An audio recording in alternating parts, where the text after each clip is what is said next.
The world is at war. A tariff war. On the 4th of April, Donald Trump, the President of the United States, announced a list of reciprocal tariffs to countries across the world, including 2 islands where only seals and penguins live. And of course, the world noticed. Politicians took their negotiate-retaliate posture, businesses panicked, and global markets plummeted. But what of designers? What are we doing about it? I know it might sound like a weird question, but design has been fundamental in pivoting strategies and techniques during times of high taxation and tariffs. Like when the English government decided to tax buildings by the number of windows, leading architects to design with fewer of them and homeowners to brick up existing ones.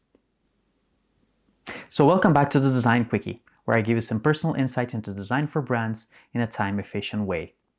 And we're discussing design in times of tariffs. The window tax happened between the 17th and the 19th century, but it was far from an isolated case. Around the same time, France established a tax on paper size, leading publishers to reduce the size of their books. This also led to changes in type design that now needed to fit more text into the smaller layouts. In the 18th century, conflicts in China led to a halt in the export of porcelain, leaving Europeans no choice but to try and develop their own styles and manufacturing techniques. It was a booming period for European ceramic and the kickstart of the Industrial Revolution. But it didn't stop there.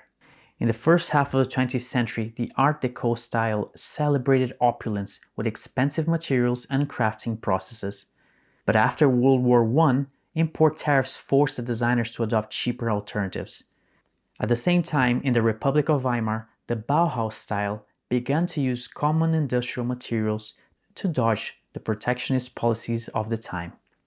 And it was in the 60s that the chicken tax established a 25% import tariff on all light trucks coming into the US, forcing manufacturers to adapt existing vehicles in order to avoid the extra cost. Coupled with subsidies and government incentives, this cemented the modern American love for pickup trucks. So in conclusion, tariffs have always been a pain, but we have always found ways around them. And design has been a fundamental part of this process, by adapting products, revolutionizing techniques, and occasionally changing the course of history.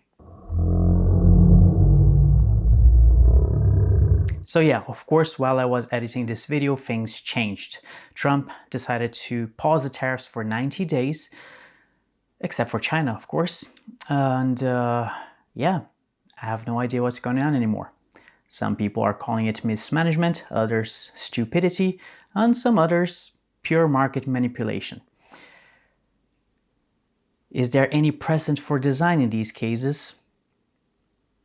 I don't know if there's a precedent of this case, but I'll find out. In the meantime, thanks for watching.